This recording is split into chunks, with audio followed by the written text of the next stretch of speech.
다른 사람의 생각을 하고 음식을 소비하면 좋겠습니다.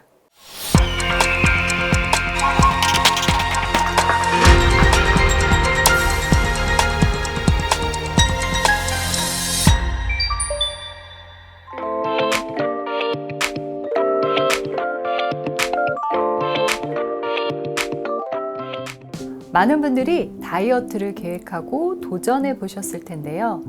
성공하신 경험이 있으신가요? 덜 먹고 더 움직이면 된다는 쉬운 논리가 있지만 이게 말처럼 실천하기란 쉽지 않습니다. 저 역시 주기적으로 운동을 결심하는데요. 매번 가기 직전까지 갈까 말까 고민하다가 내일 가자, 아니 다음 주부터 가자 이렇게 미루기가 일수라서 자책을 하다가 어느 체육관의 문구를 보고 나만 그런 게 아니었구나 하면서 위로를 받았습니다. 그럼 먹는 것은 어떨까요? 더 먹고 싶을 때 그냥 꾹 참고 숟가락만 내려놓으면 되는데, 그래서 운동보다 쉬워야 하는데 더 큰 결단이 필요합니다. 왜냐하면 먹는 것이 인간의 본능이기 때문에요. 이 본능이 뇌로 보내는 신호를 거스르기는 어렵거든요. 그래서 뇌과학자들은 마음이 심장이 아닌 뇌에 있다고 말합니다. 그러니까 마음이 아닌 이 뇌를 움직여야 되는데요. 그럼 지금부터 마음이 아닌 뇌가 움직이는 식사의 기술 3가지를 말씀드리겠습니다. 첫 번째, 강요하면 움직이지 않습니다. 우리는 때때로 하고 싶지 않은 것을 강요받기도 하는데요. 상대가 나보다 나이가 많거나 지위가 높다면 어쩔 수 없이 하겠지만 마음까지는 움직이지 않습니다. 저도 어릴 때 편식이 정말 심했는데요. 당연히 채소 반찬은 입에도 안 댔고요. 고기 반찬이 없으면 밥을 안 먹어서 별명이 고순이었습니다. 반대로 2살 차이 나는 여동생은 못 먹는 게 없었거든요. 그 진짜 어린 나이에도 나물이랑 김치만 있어도 잘 먹었으니까 더 비교가 돼서 먹기 싫었던 기억이 납니다. 아마 어린 자녀가 있는 가정에서도 비슷하실 텐데요. 어떻게든 그냥 한 입만 더를 외치는 부모와 절대로 안 먹겠다고 이 도망가는 아이, 식사 전쟁이 따로 없습니다. 즐거워야 할 식사 시간이 전쟁이라고 하니까 누군가는 항복해야만 끝날 것 같아 더 씁쓸해지는데요. 우리는 왜 어릴 때부터 이 골고루 먹기를 강조하는 걸까요? 골고루라는 단어를 살펴보면요. 두루두루 빼놓지 아니하고 라는 뜻입니다. 분명히 좋은 의미인데 빼놓지 않고 라는 말이 강요를 당하는 것 같아서 불편해집니다. 요즘 TV 채널을 이렇게 돌려보다 보면 여기저기 건강에 관한 프로그램 참 많죠. 일부 식품이나 건강기능식품이 만병통치약처럼 이렇게 소개되는 걸 볼 때면 옛날 저도 흑백 TV 세대는 아니지만 흑백 영화에서만 보던 약장수를 만난 것 같아서 낯선 느낌이 들기도 합니다. 결국 우리는 영양과 건강을 지나치게 강조한 말에는 움직이지 않습니다. 다이어트를 살을 빼기 위해서가 아니라 삶을 더 건강하게 즐기겠다는 마음으로 바꿔야 성공하는 것처럼 우리의 밥상도 그랬으면 좋겠습니다. 그럭저럭 충분하지는 않지만 과하지 않게 차린 소박한 밥상에 더 믿음이 갑니다. 2번째, 공감받을 때 움직입니다. 공감이란 상대방의 입장이나 처지를 이해하는 건데요. 나와 다른 누군가를 공감한다는 건 쉽지 않습니다. 저도 강의할 때는 안 먹는 자녀가 고민인 부모님께 아이에게 강요하지 마세요. 아이가 더 힘이 듭니다. 공감하는 것이 먼저입니다. 라고 말하지만 제 아이에게는 잘 안 되더라고요.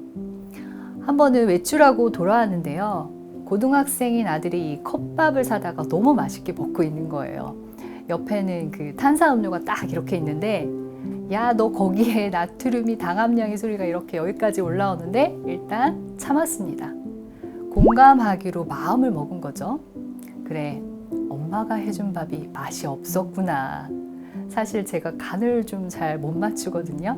건강을 너무 생각하다 보니까 항상 소금을 좀 넣다가 말게 되더라고요. 그래서 아들이 그러더라고요. 엄마가 해준 것도 맛이 있지만 한 번씩은 이런 음식이 몸에서 당긴다고요. 그래, 매일 먹는 것도 아닌데, 그리고 달고 짠맛은 인간의 본능이잖아 하면서 조금씩 사다 놓기 시작했습니다. 이제는 건강에 안 좋으니까 먹지 마 라는 말 대신 아이의 맛에 대한 생각을 먼저 공감합니다. 그리고 나서 많이 먹으면 몸에 좋지 않다는 것과 조금 더 건강하게 먹을 수 있는 방법을 알려줍니다. 코로나19 장기화로 많은 가정에서도 간단히 데워 먹을 수 있는 가정 간편식을 소비하실 텐데요. 맛과 가격 또 즉석조리라는 간편함을 누릴 수 있는 대신에 영양 불균형과 비만이 문제되고 있습니다. 실제 10년 동안의 비만율 통계를 보면요. 코로나 이후로 급증한 것을 볼 수 있고요. 영양성분 표시 사항을 보더라도 한 끼 식사 대용으로는 충분하지 않습니다. 나트륨도 많이 들어있거든요. 그렇다고 가정 간편식을 무조건 좋지 않다고 그렇게 말씀드리는 것은 아닙니다. 조금만 노력하면 장점은 살리면서 영양과 건강을 모두 챙길 수 있는 레시피를 만들 수 있습니다. 이건 얼마 전에 가정 간편식을 활용해서 제가 만든 갈비탕인데요. 어때요? 좀 푸짐해 보이지 않나요? 친구한테 보여줬더니 이거는 거의 12,000원짜리다 이렇게 피드백을 받았는데요. 그냥 먹으면 고기가 되게 적고 짜거든요. 여기에 물도 붓고 고기도 더 사다가 넣어서 팔팔 끓였습니다. 아들이 좋아하는 당면도 넣었고요. 마지막에는 팽이버섯도 찢어서 넣고 달걀 지단도 정말 오랜만에 제가 이렇게 붙여서 올려봤어요. 대파도 한 움큼 넣으면 제법 그럴싸해집니다. 덜 달게, 덜 짜게, 덜 기름지게 먹을 수 있는 방법은 많습니다. 구입할 때 비빔밥 같은 채소 비율이 높은 음식을 선택하기, 냉장고 안에 자투리 채소가 있다면 조리할 때 더 추가하기, 자극적인 양념은 덜어내기, 드실 때는 국물보다는 건더기 위주로 먹기, 마지막으로 나트륨 배출을 도와주는 칼륨이 풍부한 과일이나 채소를 간식으로 먹는 것도 도움이 됩니다. 세 번째, 가치를 느낄 때 움직입니다. 여러분은 가치 소비라는 말 들어보셨나요? 소비를 통해서 자신의 가치관과 신념을 드러내는 말인데요. 최근에는 MZ세대를 중심으로 친환경 가치 소비가 확산되고 있습니다. 그 중심에 있는 제로 웨이스트를 소개해드리면 쓰레기를 최소화하고 일회용품 사용을 줄이면서 자원을 최대한 재활용하자는 캠페인입니다. 저도 작년에 MZ세대인 대학생들과 서포터즈로서 제로 웨이스트를 실천했는데요. 내용을 보면 아시겠지만 좀 불편하고 번거롭습니다. 그렇지만 조금만 감수한다면 충분히 할 수 있는 것들이고요. 결국에는 우리를 위한 거잖아요. 지구온난화의 주범인 음식물 쓰레기를 한번 생각해 볼까요? 적당히 먹을 만큼만 구입하고 남기지 않고 먹으면 되는데 생각보다 많이 버리게 됩니다. 세계적으로도 생활 폐기물 중에 30%가 음식물 쓰레기라고 하더라고요. 정말 심각하죠? 왜 그럴까 한번 생각해 보면 먼저 마트 가면 왜 요즘에 1+1, 2+1 이렇게 묶어서 싸게 파는 것들이 너무 많잖아요. 이때 하나만 사면 손해보는 것 같은 생각 드시죠? 그래서 막상 사지만 결국에는 뭐 저 같은 경우에도 냉장고에서 썩어서 버리는 경우가 많거든요. 조리할 때도 우리 가족이 먹을 만큼만 하면 되는데 특히 부모님 세대를 보면 뭐든지 이렇게 한솥 가득 하시잖아요. 먹는 데서 인심 난다고 딱 맞게 하면 정없다는 소리를 듣기도 합니다. 푸짐하게 차리고 이 배불러 죽겠다는 소리 이제는 바꿔야 합니다. 적당히 조금은 부족한 듯 먹어야 내 몸에도 지구에게도 좋습니다. 이건 못난이 농산물인데요. 이름처럼 좀 이렇게 울퉁불퉁 못생겼습니다. 그렇다고 맛이나 영양까지 부족할까요? 우리 주변에서 흔히 볼 수 없는 이유는 상품 가치가 떨어지기 때문에 유통 자체가 되지 않고 전량 폐기된다고 합니다. 그래도 다행인 것은 못난이 농산물만 판매하는 기업들이 늘고 있거든요. 가격도 한 30% 정도 저렴하고요. 1인 가구를 겨냥한 소량 정기 배송 상품도 있다고 하니까요. 많은 분들이 소비하면 좋겠습니다.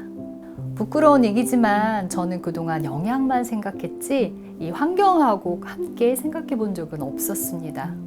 그렇지만 서포터즈로 활동하면서 조금씩 알게 되고 실천하게 된 건데요. 그래서 이제는 당신이 먹는 것이 곧 당신이다 라는 유럽 속담보다 우리가 먹는 것이 곧 지구다 라는 생각을 해봅니다. 오늘 제 이야기가 여러분의 마음을 조금이나마 움직였기를 바라봅니다. 우리의 몸과 지구의 건강을 위해 먹는 것을 강요하지 않고 다른 사람의 생각을 공감하고 음식을 가치 있게 소비하면 좋겠습니다.